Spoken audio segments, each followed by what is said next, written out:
opinion, have to really gauge it about. Let's go to Zander right now. Let's see if we can stay hooked up as long as we can. It's Zander? It's you, brother. That's you. Oh, Jesus.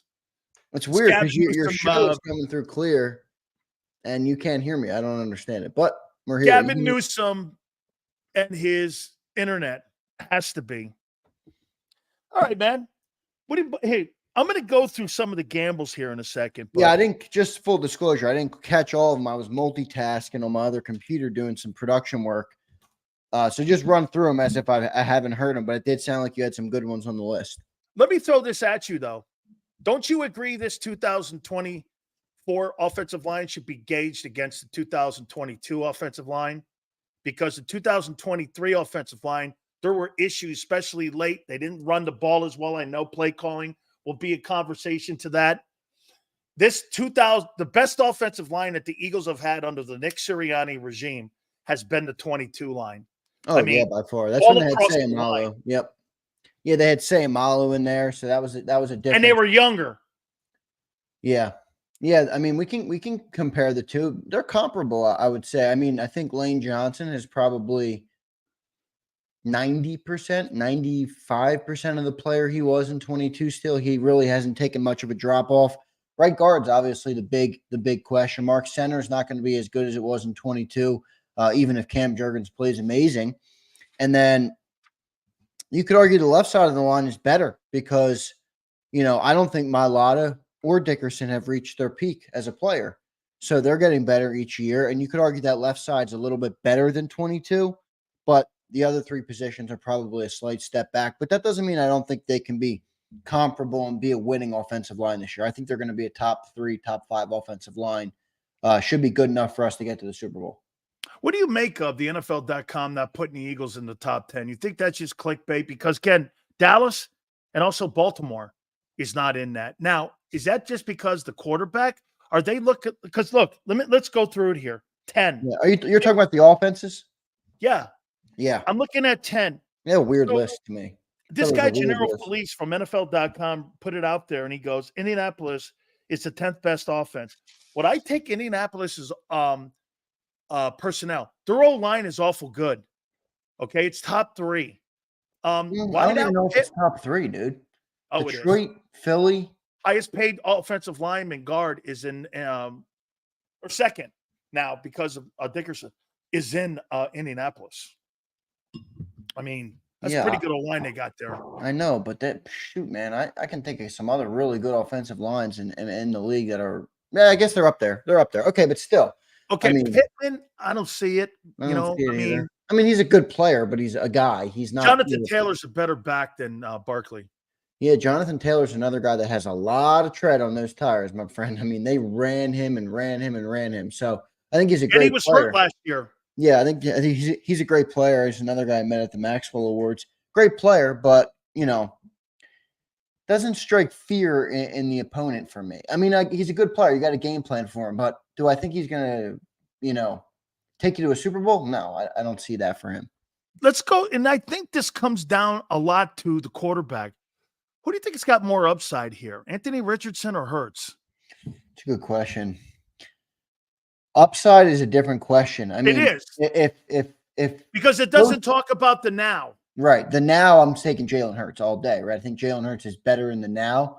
But if you're talking about upside, I might still go Jalen Hurts. I like Anthony Richardson, but he had his problems in college, man. He never really turned the corner in college. I didn't see it. Now, the one thing about him is he has the physical things, like the physical gifts that you want. It almost reminds me of Carson Wentz in a way, where he has this humongous arm. He's very athletic. He has all the tools in the toolbox to be a good player. But as we all know, that doesn't mean everything in the NFL. How many guys have we seen come through that have had immense talent and didn't make it in the league? So we'll see with him. You know what my favorite part about Anthony Richardson is? You could probably answer this question. Yeah, he's got Shane Steichen. Yep. So he's got a good chance to get this thing going. But I'll take Hurts. I think Hurts. I really do. I feel better about Hurts in the long term than I do about Anthony Richardson. Would you take Houston's offense over the Eagles' offense? Ooh, that's a good one, man. They got mix in Nico Collins, Stephon Diggs. You got Jeremy Tunsil at left tackle. The rest of them, the right guard is good, Yeah, but they're clearly not the Eagle O-line. yeah. And the tight end probably swings it also. Okay, Mixon had a grand last year without the quarterback being in the building, and he's a pretty good pass receiver too, so I think that's going to help. Plus, they got Slowick, that offensive play caller, Yeah, he's who great. was a guy who was up for a lot of head coaching jobs. They got Tank Dell too. I mean, whose offense would you take? Would you take with the quarterback? Yeah, the quarterback is probably the biggest question there for me because You want to see him do it again? I mean, no, honestly, in terms of comparison to the Eagles, I think CJ would you could argue that you'd rather have CJ over Jalen Hurts. But I know they have great receivers. They have Tank Dell, they have Stephon Diggs, obviously. Wait, sorry. I don't know if you can hear that. Another thing playing in the background there.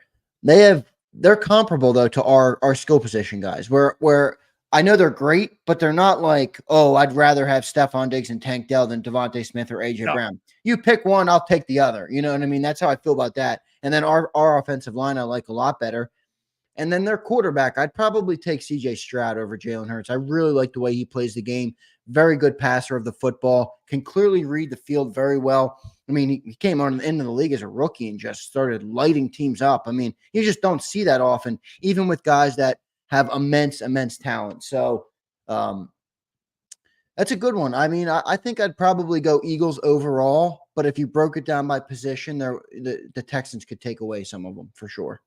To me, the quarterback, I'm going to start my team with him over Hurts. Well, me too. That's the biggest. And I think that, but again, I think that's where this list goes because I'm going to show you here. It's blowing up on social. Get this here, number 8.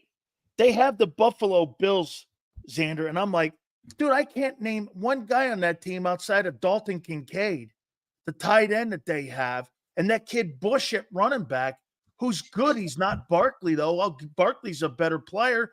Their O-line is kind of decent. There's not a chance in hell. So this guy came down, and NFL.com came down with, Allen is just a better quarterback than Jalen Hurts, and he dismissed AJ and Devontae and Barkley in the O-line. Do you think there's this much disrespect for Jalen Hurts just off of the 1 year? I mean, he had so much love in 22. Isn't it seem like the reverse in 23? Well, here's what I think is fair, even as an Eagles fan, right? If Jalen Hurts doesn't have a good year this year, and I'm not saying he's not going to, I'm saying if he doesn't, you're now looking at 4 years of him being a starter, and only 1 year was exceptional. So you have 3 years of him not being exceptional, him being a middle-of-the-pack quarterback, and 1 year of exceptional. That's a reason for people to say he's not an elite quarterback. Now, if he bounces back, you're no longer fighting it was a 1 year thing. But it is a fair criticism at this point. I mean, we've seen 3 years of a starter. He was first year starter. I thought he was pretty dang good for a first year starter. Won 9 ball games, turned the team around, started to really find his rhythm. Thought that was a good year. Then he took that seismic leap, MVP level play. Now he took a step back. Where is he going to go this year? So if he has another big year, I think you're going to start to see a lot less disrespect. But it does seem that the national media and people outside of Philadelphia, even people inside Philadelphia, i.e. Dan Sileo, are not as high on the player as Eagle fans are and Eagle Nation is. I mean, I think we all love the player because he's ours, and we know we go as far as he's going to take us. So it's a big year for him. It's a massive year for Jalen Hurts. If he turns it around, I don't think you're going to see much long-term disrespect with Jalen Hurts because he'll have solidified that he's a top 10 quarterback. I want to make it clear one more time. If you're going to coach him the right way, you can win with him. If you're not, you're not. Yeah, he's not going to be the guy you want him to be.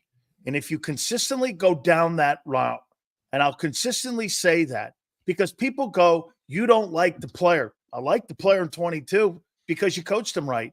I hated the way you coached him in 23. And if that consistently consists of him going 35 passes, if Jalen Hurts becomes a 35 attempts passing guy every game and they limit the RPOs, I'm never going to be on page with that. And I'm never going to tell you he's going to win. He's not because he's not that good. Dude, He's not a progression reading guy. You want him to be Brock Purdy. He's not. Yeah. No, you're right. If they take him out of what he's good at, then there are better options at quarterback than he is. It's just not his style of play. So you got to get him in what he does well and get him in where he's comfortable and get him back to that 22 form. You know, this is a good thought here. If Stroud has a bad year, what are the thoughts? I think the same thing there, right? You're looking at a 1 year good, but the difference with Stroud was he was that remarkable in year one. You know, so there's nothing to even – only thing we've seen of CJ has been excellence in the league. There's been no mediocrity. There's been no – he had 6 picks. I mean, it was amazing, man. His year last year was just unbelievable. He was my favorite quarterback to watch last year. He was the one other guy that I would fish out on Sundays because I'm always very busy, obviously, on Sundays. It's a work day for me. It's not really an enjoyment day where I'm watching Eagles. I'm watching everything. I'm getting ready for our postgame show, all those things. He was the one guy I really tried to keep tabs on last year. Just a really great player and somebody that kind of made you eat their words talking about the Ohio State thing. Yeah. After 155 years, they got a guy. Yeah, they haven't never had a guy coming out of Ohio State throwing the ball like that. And boy, did he silence the critics. Really good year for him. I think he has a chance to capture the league and be a top 3 quarterback for a long time. Number 7, they put the Packers here and with Jordan Love. And I'll tell you what I loved about Matt LaFleur. I said this at the beginning of the year. We're going to find out what kind of coach Matt LaFleur is without Aaron Rodgers. They won all them ball games, and then they got out to that bumpy start, and I'm like this. I don't see it with Jordan Love. And you know what he was saying early on, even when they were going through those speed bumps? He was doing this, and he was saying this stuff, Zander. I see it in practice. He's seeing it. He's seeing it. He just needs more reps. He just needs more reps.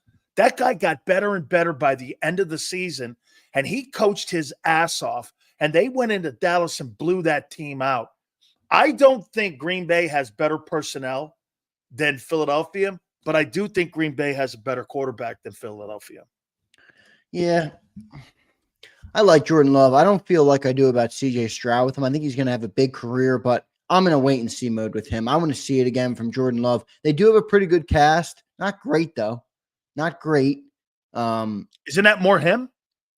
It's true. It's more him. Or is it more him and the play caller? Well, he's elevating. I mean, Matt LaFleur was somebody I was questioning after Aaron Rodgers left. Like, hey, can you do this without a Hall of Fame quarterback? And he certainly answered the call for sure. So they're a good. They're a good team. He's a good quarterback, but I don't think they're a better offense than the Eagles. I'm sorry. I just don't. I don't think that's eagle-colored glasses to say that. How about number 6 here?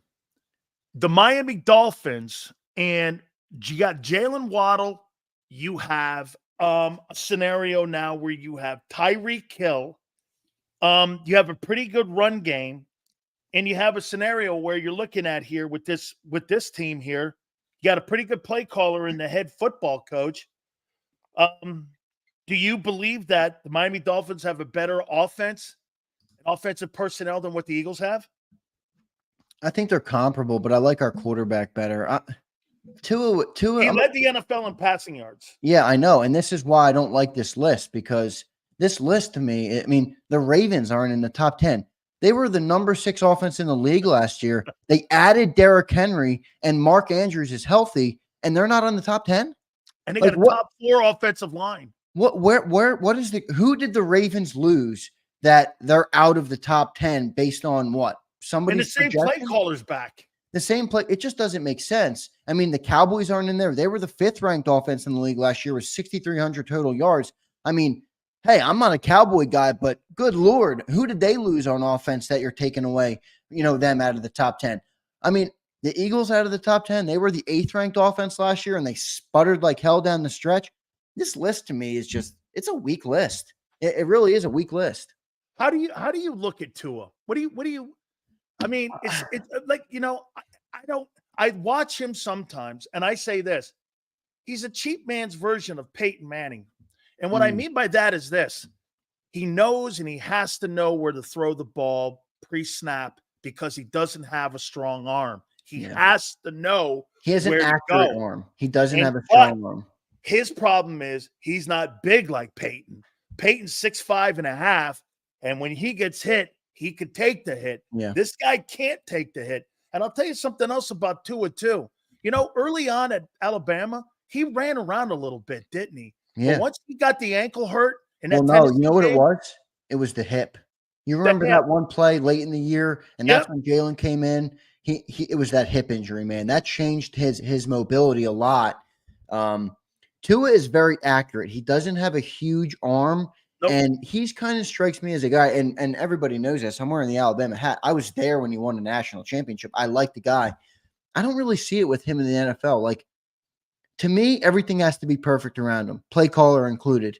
You know, you got Tyreek Hill, they have Jalen Waddle, they have like a really good offense, a lot of weapons around them. Now, that's not a bad thing. You could say the same about Hurts, right? I mean, he's never won without high level players around him. But I don't know, man. Can Tua handle the rigors of the NFL? That's my biggest How concern about with this? him. You think he's a 10-year guy? No way. No way. Right? I mean, how could Yeah, you? no, I agree. Yeah, how could you? I mean, I like him. He's a good player. I just don't. He's not somebody I would take to try and take me over the top. I just look at him and I go like this. I go, when I like let's just use Hurts. Do I see him having the impact of Hurts each Sunday? Like, he's keeping me around the rim. Ability, yeah, but then I don't even the know if ability, the Dan. I really don't. availability, I don't see that.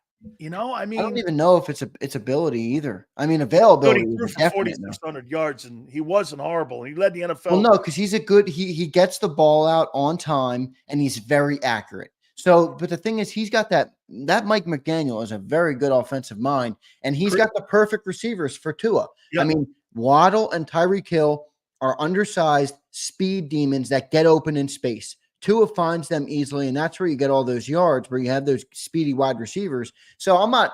Yeah, you're right. I mean, he's throwing a lot of yards. You can't take that away from him, but Kirk Cousins throws a lot of yards too. It's not everything. I get it matters and it's good and it shows you can be competent. But if we're talking about going over the top, winning a Super Bowl here with an offense that has that many weapons, I just don't like it. I just don't like it. I'd rather have Jalen Hurts. I really would. And I'd rather have the Eagle offense than the Dolphin offense. Yeah, offensive line for sure. Running backs are comparable, I guess. They have that. Who's that one guy they have down They there? got two guys there. Yeah, they got two guys. I forget. They got two guys. They're pretty good too. Chain or Akane or something like that. Yeah, they got two guys there. And by the way, hey, do you think Tyreek Hill and Jalen Waddle are comparable to the Eagle wideouts? I think they're probably slightly better. Those guys, Miami guys. Yeah. Well, Aren't they because here's my different, though? ranking, right? Yeah, I Aren't changed they it. different though? They're way different, way different. But here's my wide receiver rankings: Jefferson, Tyreek Hill, AJ Brown. So I think Tyreek is a more impactful player than AJ Brown, just because he can take the top off a defense at any given moment, and you can't cover the guy. He's proven that even when you know his speed is there, you can't stop it. Now there are different types. You're right. AJ Brown's physical, But big body. you know why I want AJ over Tyreek? Because I want a guy who's going to knock someone out in the middle of the field. Catch radius, yeah. And you know what? Hey, no question. You have to defend speed. But I'll tell you what, there's nothing more intimidating than a wide receiver knocking a safety out in the middle of the field or his yards after catch. I give this guy a ton of shit, but I'll tell you what, he's better in Philly. And I didn't think he was this good because when he was in Tennessee, Zander, 64, 65 catches a year, 900 yards, 1,100 yards. I was like this. I don't see it. Now, I mean, he's in a – dude, it's Jefferson, him, and Chase. And then I go Tyreek, and then I know Devontae Adams. He's been in a shithole with the Raiders. He went for the bag of money. Yeah, which you can't knock him for. Yeah. Okay, but remember too, I heard you guys talking about Michael Thomas. By the way, Michael Thomas hasn't had a good year. What'd you guys say for him potentially being in the 3-hole for the Eagles? You guys went like this. I don't like that move at all. Well, wait a minute, man. He hasn't had. The reason that he had all those yards 4 years ago is because he had Breeze. Yeah, it's true. Who's he had the last 4 years or 3 years in Taysom Hill? Yeah, but he can't stay on the field either. He can't stay healthy. He missed I think he was hurt last year. He missed how many games has he missed the last couple years? Wasn't one of them a contract dispute too? Yeah, that's right. Well, he got that massive contract. I mean, last 4 years, 2021, he was out complete. He's never played more than So he went 15. Yeah, this is terrible, dude. 2020, he played 7 games.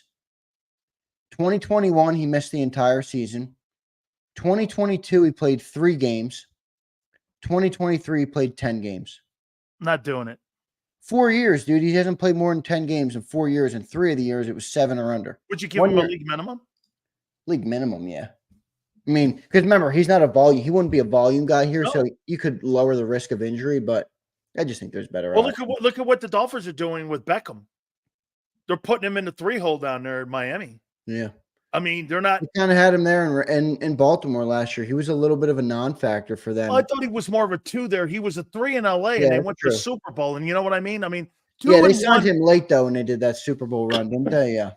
Okay, how about this one?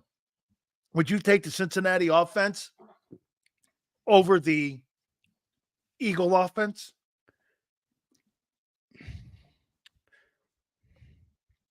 It feels like a no-brainer, but the offensive line is holding me back.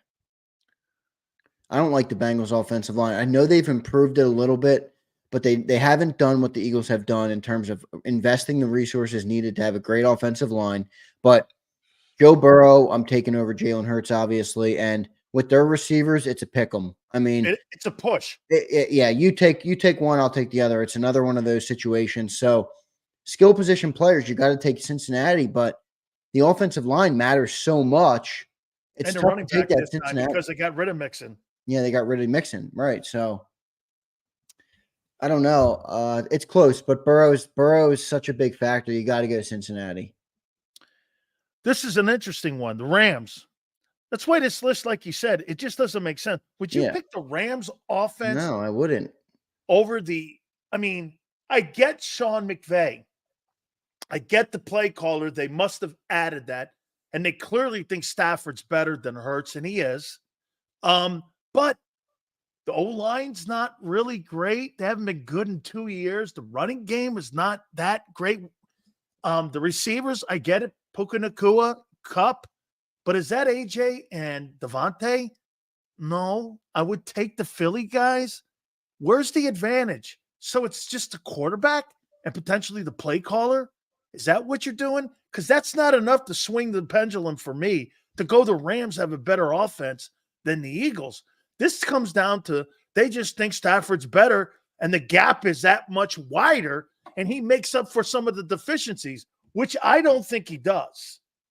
And how old is Stafford, man? He's 36. Like, I know he's still playing at a high level, but he hasn't been the guy since the Super Bowl that great. I mean, he's missed a couple games. So I don't know about that Rams team, man. I like Cooper Kupp, but he's also a guy who hasn't been able to duplicate the success he had that 1 year. He's had good numbers, but he hasn't been that guy. Remember, he was the leading receiver in the league that 1 year. Everyone's like, oh my God, he's the greatest receiver ever. He's not. He fell off a little bit once teams started to game plan for him. So he's a good player. He's not an elite top 5 receiver in my eyes. Puka Nacua is good, still young, still has a ways to go. Obviously, he's a good young player, but nothing that's closing the gap overwhelmingly. And Matt Stafford, I love him, but I know he's under 500. He doesn't have a 500 record. Well, that's because of Detroit. I mean, yeah, well, golf has turned that around. Yeah, it's true. Now they've done a better job building a team around Goff than they did around Stafford, but Stafford did have Calvin Johnson. Yeah. And Reggie Bush. Right. Yeah. So it's a good point. Number 3, and this is where I will for the first time say, I do think Detroit's got a better offense than the Eagles. I think their O-line is comparable. I think their tight end is better. O-line's better. I think their O-line's better than ours. I think their that tight end, Laporte, is more durable and more reliable. I think you got Jamison Williams. This is where maybe the Eagles have the advantage. That other kid, St. Brown, where they just made $32 million. I don't think he's AJ. Yeah. I'd still give it to Philly and the wideouts. But, dude, hey, watch this. This is going to be crazy. Would you take Jared Goff over Dak Prescott? I wouldn't take Jared Goff over Jalen Hurts, and that's my biggest dilemma with the Detroit Lions offense. I like the offense. Huh? He's done more. Yeah, but hey, I'm with you. When I look at him, I see that's it. vanilla ice cream. I see Right. I see vanilla ice cream too, but I mean, dude, 4,500 yards every year, 30 touchdowns. He wins. He's turning Detroit around. They have put a good team around him. He's gone to 2 conference title games. He's taken a team to a Super Bowl. He's won an NFC championship. Jesus criminy, man. Yeah, true. You're right. Get this. He's a better quarterback than Dak. Yeah, and he's got more accolades. And he's a better quarterback than Jalen Hurts, just based off what you just said. You're right. I mean, the guy has been a winner, and he's done a lot. He has a lot of accomplishments in the league. You're right. The Detroit offense is probably better. I just see vanilla, like you said, with the quarterback, but you can't dispute success, and he's definitely had it. So you know who golf reminds me of? You're maybe too young for this. He reminds me of Aikman, where he's just. I mean, I've watched highlights of Aikman, but I wasn't around. He's just like, you know what? Aikman was never sensational, but they won because they had so many mediocre numbers every year. Everybody talks about that with Troy, and they always put up because there were so many good people around him. You know what I mean? I mean, you're going to think this is crazy. I'm sorry, but I think the Eagles have a better offense in Kansas City. I mean, I think they got better. No, this is personnel. I think they got better offensive personnel than Kansas City. Where do they beat them in? The tight end? Okay. The quarterback. For sure, that's a big deal. Better O-line, better receiving core, better running back. Hey, look, Pacheco's good. Yeah, he's not safe. Better. Yeah. Okay.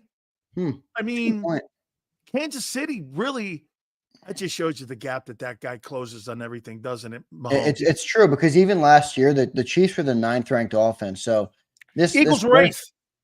Yeah, but that's what I mean. This list is funny because, and I feel like deservedly so, let's be clear. The Chiefs do get a little bit of an extra push despite personnel because of their success the last couple of years. And like I said, they deserve it. They're I mean, they won back-to-back Super Bowls. I get it. They deserve it. But from a purely roster perspective, yeah, you're right. The Eagles have a better offense on paper, but Patrick Mahomes closes any gap, like you mentioned, and he's the best quarterback in the league, and it's not close. Number 2 is not close right now. I mean, you can talk about all these guys with all this skill. I get it. They have skill close to Mahomes, but when you take a guy that just consistently wins the big game over and over and over again and is already a 3-time Super Bowl champion, how old is he? I mean, you just can't take away from that, and it's crazy, man, because when Brady hung him up, you're thinking, man, when are we going to see a player this dominant again? Yeah. And you think it'll take some time before you see it. And then, boom, there he is right there. He's already captivated the entire league. He's the best quarterback we've seen. He could retire today. Jason Cole said this on our show a little bit ago, or maybe it was last year after the Super Bowl. He could retire today, and he would be a Hall of Famer. That's how good he's been in the first 6 or 7 years of his career. That's incredible. I think he's the best quarterback to ever play. Talent-wise? Yeah. Yeah. I mean, you can't go wrong with saying that. You really can't. I mean, obviously, it's like the Tiger Woods and Jack Nicklaus conversation. You know, I don't need Tiger to have 18 majors. He's at 14 majors, but when I watch Tiger, in my opinion, Tiger is more dominant than what Jack was. And I really don't need to see that. I get the resume, and that matters, dude, when you're talking that. It all does. Yeah, it does. So, but at the end of the day, when we're talking just pure talent, Mahomes does things that no quarterback. He's ambidextrous. He throws passes with his left and right hand. Unconventional. Everything that he does too. When he needs to run an RPO, he runs the RPO. He really is. And now I'm going to say this, and you may agree or disagree. I think San Francisco is the better offense than Philadelphia because the quarterback knows how to distribute the football. The quarterback in San Francisco distributes to more players. Jalen doesn't throw checkdowns. Jalen doesn't throw really the tight ends. That guy Purdy throws to everybody. Yeah, well, that's their entire offense. Is to get the ball out of the hands of Purdy, which is it's one of 2 things. It's a credit to Brock Purdy for working in the talented players around him, or it's a knock on Brock Purdy that shows that he's not going to do it without that type of talent around him, and he's more the caboose than he is, pulling it. So I don't know. I mean, they definitely have a better offense, but I give almost maximum amount of credit I can to Kyle Shanahan for what kind of position he puts them in. Nobody in the league would use Deebo Samuel like they use Deebo Samuel. No. Nobody in the league would use Christian McCaffrey, even if they had him, the way they're able to use Christian McCaffrey. And that's a credit to the coaching and the position that he's putting them in. But you're right. It's probably the best offense in the NFL, I would say. Disciple, I saw that, and you're right. It's a great take. Goff was the #1 overall pick. Yeah. He better. Yeah. He better produce. I'm not going to give you the entire list here because I don't want to go too deep here. Who was number 1? But what I'm going to do, no, I had San Francisco, but what I want to do now is I want to do the 2024 Eagle gambles. Yeah, let's do it. Okay, so I want to throw, because I heard you guys talking this morning, and I heard Bill say something about Reddick. You guys were talking about this, and I put these gambles down, and you look at all of the gambles that they have. I wrote down 10 of them here. We don't have to go through all of them here, but will Huff equal Reddick, in your opinion?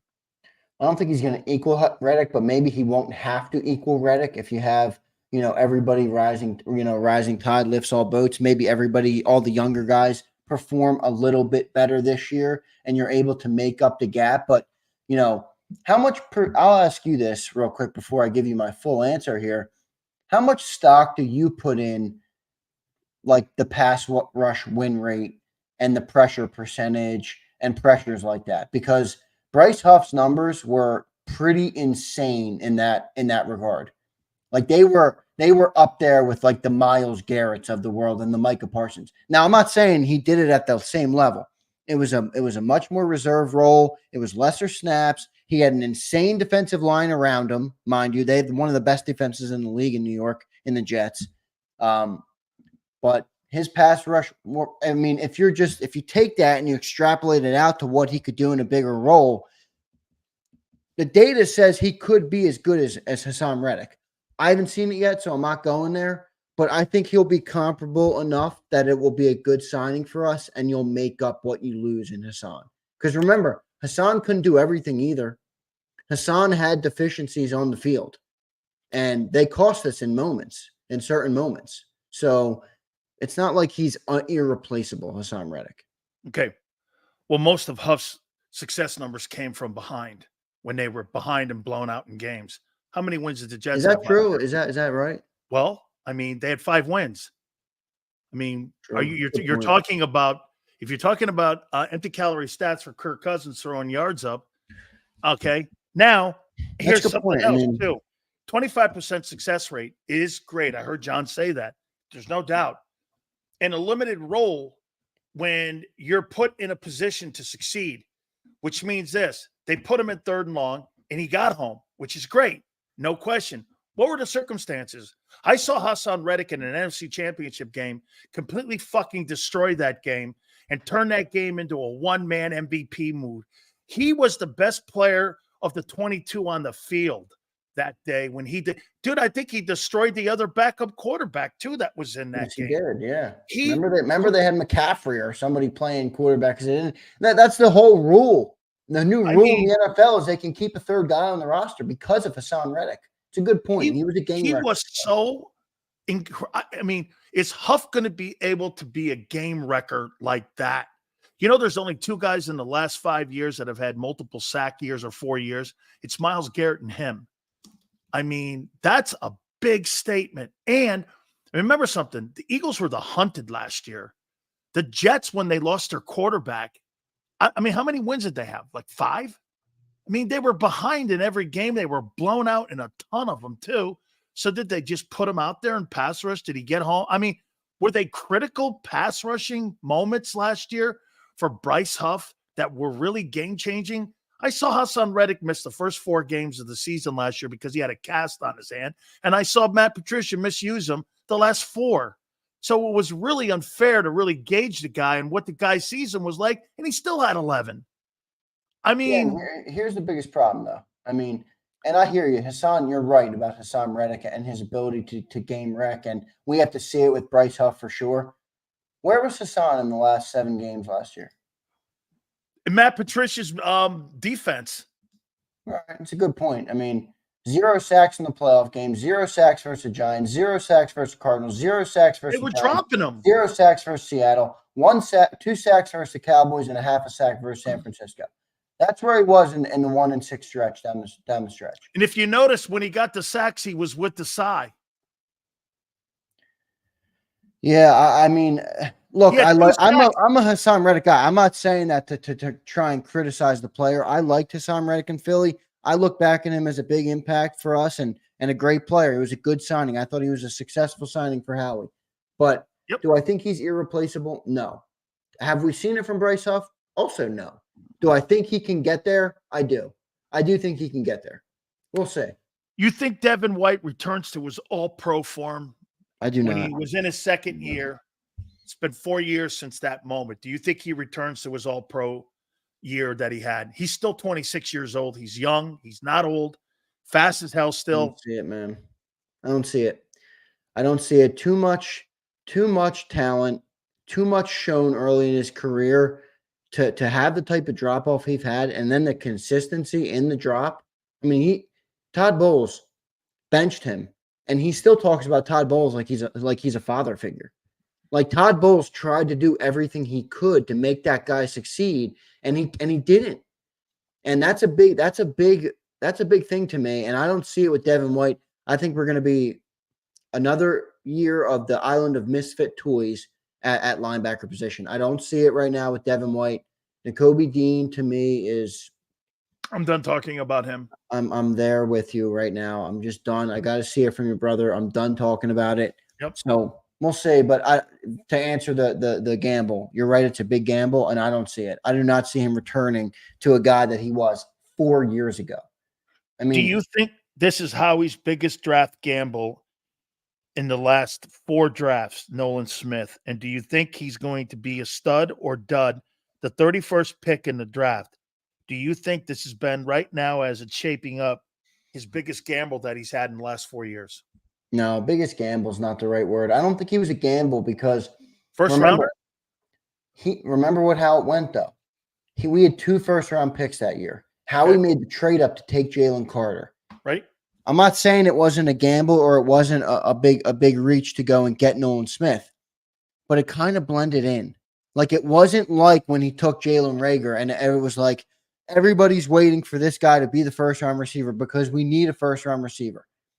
It didn't have that feel to it at all. And now I think because of that, it's lowered the expectation for Nolan, deservedly or undeservedly. You could argue either way, but no, I don't think the pressure is on him as much as it should be. I'm with you though. I mean, he's a first rounder, man. Like you got to show up this year. Like we did this talk with John McMullen this morning, and he's like, if he gets 4 or 5 sacks, and I'm like, really? If 4 or 5 sacks? That's what you want from your second year guy that was taken in the first round? I mean, I want more than that. I want 6 minimum. I can get that from a 3rd rounder, dude. That's what I'm saying. I mean, no, JM, that was the year before, brother. He moved up to 13 for Davis. That was the year before. Yeah. Nolan Smith was the Jalen Carter draft. That was a year later, which was he did move up for Davis too, though. He moved up for Davis. He did, but that was not the same year as Nolan Smith. I'm not sure. When you move into the top 10, that's a dramatic move. Well, yeah, he jumped 1 spot for Jalen Carter. Yeah, because he thought that's right. That's what Chicago was there. Chicago wasn't going to take him. The fear was that somebody else was going to trade with Chicago to take him. So the Eagles moved up. Okay, JM, I see what he's saying. He's saying no. He's saying Davis was a bigger gamble. Sorry, JM, I jumped to conclusions. He's right. I mean, to your point, who was Nolan the biggest gamble? You could argue Davis was a bigger gamble.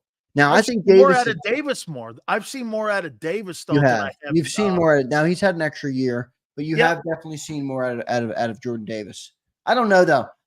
My biggest concern with Nolan Smith, and before you roast me in the chat, everybody, I know it doesn't matter.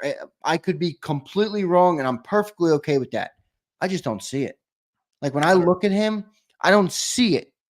I don't see a dominant edge rusher in the NFL. I don't even see a Hassan Reddick edge rusher who was already undersized to begin with. Maybe that will change. Maybe he'll grow into his body a little bit more, but that's my biggest concern with Nolan Smith. And doesn't the signing of Huff kind of show you that they're not fully sold yet, right? Yeah, guess what they did? They drafted a guy. You completely are now seeing how Howie makes cover for his mistakes. Reagor fucks up, he gets A.J. Brown. If there's an edge rusher, he has a corner issue, he goes and he makes a trade for Slay. or he signs a Bradbury. If he doesn't get a position right, he'll go and cover it in free agency. Yeah, but by the way, I'd rather him do that. But wait a minute. The Yeah. owner gives him the latitude on the 1-year deals. Okay. Give the money up front, lower the cap hit. I'll tell you what's more important in Philadelphia than anything else. They care more about Howie's salary cap than they do paying the players, because they'll pay the players in Philly. That's uncommon a lot of other places. It's really true. a cool thing. It's true. uncommon. Here's the biggest thing I'll point to with Nolan Smith, right? He was taken the same year as Jalen Carter. Both first-round players, both brought in to replace guys who were producing at a high level. The Eagles lost Fletcher Cox this year. You know what the Eagles didn't do? Go out and sign a big-name defensive tackle. That's right. They know that Jalen Carter is going to cover that guy's ass. Agreed. And you know what they did? You lost Hassan Reddick. Wait, let me finish. You lost Hassan Reddick this year. They needed to go and sign Bryce Huff, because the first-year guy that they took to be a pass rusher that supposedly had the model of Hassan Reddick, the same style of player, they had to go and sign somebody because they didn't trust that guy yet. That tells you all you need to know about how the Eagles think about Nolan Smith. How much of a gamble do you think this is? They went out and they drafted 2 corners, Quinyon Mitchell and Cooper DeJean, in the first round and second round. Are they the right guys? We'll see. I like Terrion Arnold. Now, you could argue maybe I'm a Bama guy and that's why I liked him. I just liked the physicality of him. Forget the school. I'm talking about the player. I'm not in love with the zone corner. I know Terrion would be good at that too, but he was a more physical corner. He was a more in-your-face guy. He could play press cover. He could play zone. He could play all over the field. And look who he played against. And exactly. Came from the SEC, and he dominated in the SEC. He was a very high-caliber player in the SEC. I preferred him.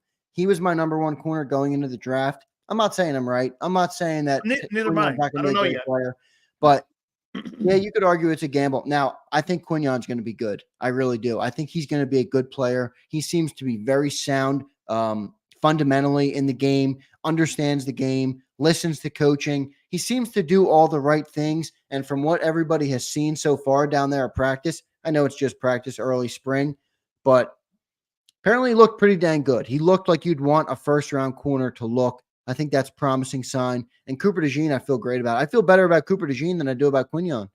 I really do. I think he's going to be. Is it because he went in a second round?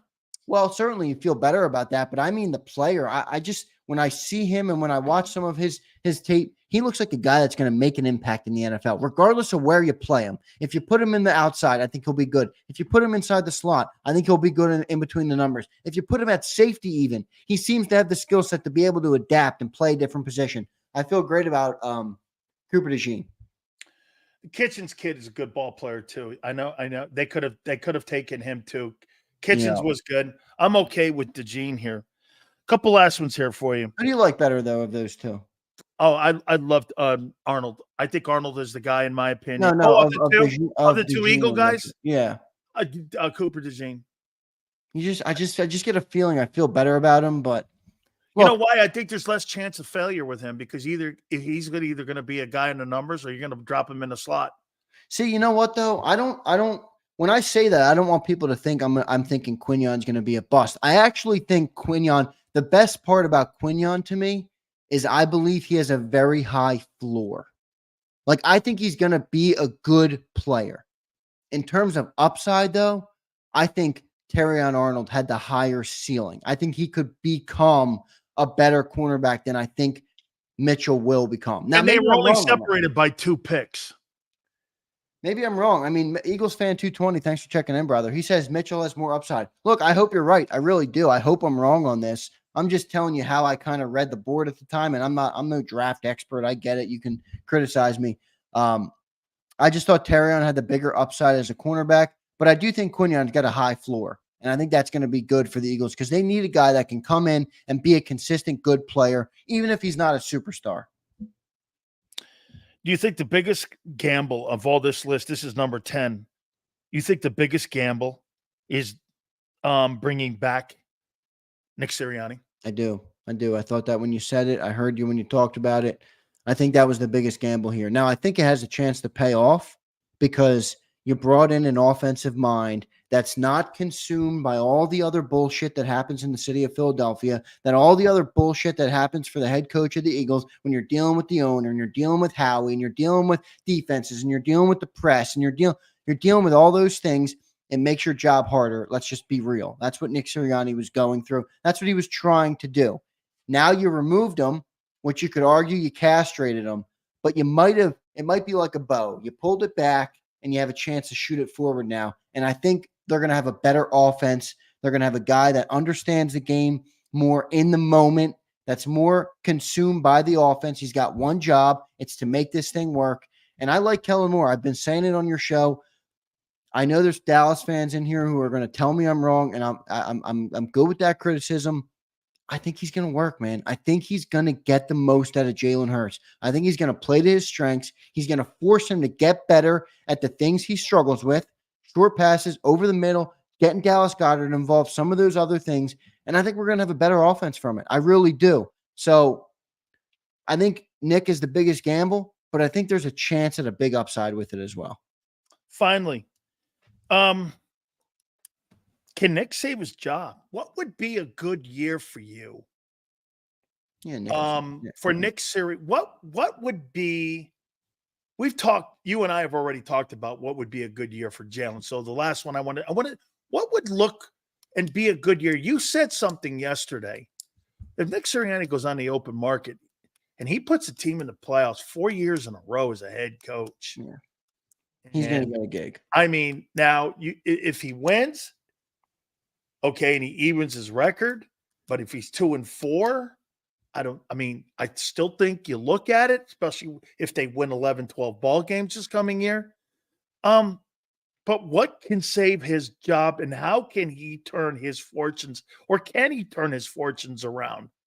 Okay, can he? Absolutely can. I don't think he's out to pasture yet. I think he's on the hot seat, but I don't think he's out to pasture yet. Like, is his job unwinnable to get it back? No, it's not. No, it's not at all. I mean, look at the talent on the team. If they reach expectations here, I mean, and let's talk about what they are, those expectations.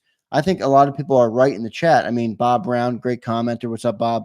Appreciate you being here, brother. NFC Championship, and NS Wells, NFC Championship. Kyle, but that's luck. No, but here's the thing, right? That's got to be a lot of luck. That's because of last year, though, Sills. I think the way it happens this year is important. Yeah. Like if you go out like a limp dog at the end again and you lose, in the wild card game and you look like the team didn't care, didn't play for you, didn't fight, the same thing as last year, he's as good as gone. If you don't make the NFC title game and you lose in the round before, but you lose in an overtime nail biter and it's 38-35 or whatever it is, and you walk out of there on the wrong side of the coin, I think they keep them. Because I think you showed that the team has the talent, the ability. Like, if you get burnt though, and the team isn't playing with effort, I think he's gone. But I don't think you have to make the NFC title game. I think you need a playoff win though. You can't go into the wild card and get bounced. You just can't. And I don't think we're going to get the top seed. I don't think you have to get to the NFC because, again, I explain this to people. The most important thing in the last couple of years that the Eagles had, and the most impressive thing that they had, was when they went into that Super Bowl in the 2023 Super Bowl against Kansas City. Every guy on September 8th that started in that game. You know the chances of having you do that again are in Jalen Hurts' career? None. Dude, that doesn't happen like that. That's the best team he'll ever play on. So to sit there and go like this on July 2nd, how do you know who gets hurt on the other teams? Your own team. Do you lose Jalen for a stretch? Is Goddard going to miss some games again? So when people go, Sills, is this an NFC? Look, the offense, in my opinion, is an NFC championship game participant. The defense, on the other hand, I think it's a non-playoff defense. But we'll have to see how it meshes and how it plays out. You brought a point up a month ago about the NFC. I mean, really, outside of Green Bay, Detroit, San Francisco, Dallas if you want. Does anybody else? Maybe Green Bay? Does any of those teams go like this? I can't beat them on a Sunday.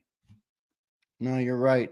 And it's funny because I think worst case scenario for this team, I think worst case scenario, and You I mean beat this the NFC title game by the Niners again. No, I think worst case scenario, if this team really isn't winning games like we're expecting them to win, I think they win 9 ball games, and I think they win the NFC East still.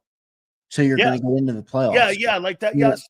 So that's the biggest thing too coming into this year is that I think the path of the playoffs for the Eagles is relatively easy. I mean, It's not a tough I think schedule. Dallas is still there. I think fans are writing off Dallas. I think you're writing off Dallas a little bit too much. I Maybe. think they're a good team still. I think they have a lot of good players. I think they're going to be a good contender. I really do. Doesn't mean they're going to win playoff games because they never do. But I do think they're going to be a decent team. I think they're going to be a tough test for us. But, Bob Brown brings up a good point here, Dan. Let's check it out. Thanks, man. He says, guys, the reason Nick can save his job is because Howie and Jeff want him to succeed, so they will grade him on a curve, just like Howie grades his draft choices. That's true, man. That's true. But do they grade him on a curve? Mm. Do they grade him on a curve? If they didn't fire Doug Peterson like they did, you think Nick would have kept his job in another organization like the way they went out last year? No. So the reason that they kept Nick, in my opinion, was more to protect themselves than it was to show belief in the coach. So that to me shows that the front office is going to put themselves first. The best look for the front office isn't to start this thing over. It's not. It's not. Trust me, Jeff Lurie wants everybody to continue to say he hires great coaches. He hires great coaches, and I don't think he wants to restart. I don't He think hires winning coaches for sure. Winning coaches, yeah. I mean, the best of them all, though, they canned. I know, man, right? Well, to quote Joe Biden, end of quote. Great stuff, Zander. Great. Hey, that John McMullen loves that Micah Parsons, doesn't he, man? I mean, he really does. Hey, he thinks. Does he think highly of CD? He does. I think he had him right at 6. Put CD Lamb on the numbers and see how he performs against those corners. Yeah, I mean, if I put AJ Brown in a slot going against safeties, he'd have $2,000. Yeah, but there's nobody else out there, so the defense can adjust. I mean, you can't just say that the only reason he's having success is because they're lining him up in the slot. Well, he plays most of the time against safeties. He doesn't line up in corners. All right, well, I'm blaming the defenses for that more than I am on anybody else. So what are you going to do? Take your top corner and put him in a safety position? I don't know, but what are you going to do? Mismatches. Are you going to die by the only thing the Dallas Cowboys can beat you with? It's actually one thing the Cowboys do right. They move the guy into a position on mismatch. That's what they do. If you're a defense and you know that the Cowboys are going to go to CD Lamb, it's like how many times did they target him last year? That was the one thing. What was it, 191 or something? It was insane. It was insane numbers. That's why it's like, take him out. I mean, I don't care what you do. If you need to move your best corner to the slot, then move him there. Teams don't do that. Yeah, well, because that's because most teams are playing the Vic Fangio defense, and they don't move guys like that. It's also an indictment on the Eagles not being able to move AJ or Devontae around. Well, you heard Devontae talk about that this offseason. He says we have a little bit more freedom to move, and he likes that a lot. I think that was, a little bit of that offense getting stale last year. So I think that's where Kellen, again, to my point about Kellen, I think he's going to improve this team about that. He's going to move AJ and Devontae around. He's even going to move, Dallas Goedert around. He might move Saquon Barkley around. Give some different looks to confuse defenses, to get your best guys open. I think Kellen's going to do a good job at that. Hey, one last thing. Let me sneak this in because I heard you say this about Chris Long. I went and listened to it. Boy, man, Darius Slay said this about Vic Fangio. This guy's an old school guy, man. I love the way he coaches, and he's not going to play you because you make the most money. That guy doesn't believe in that philosophy. He doesn't have a mentality like that.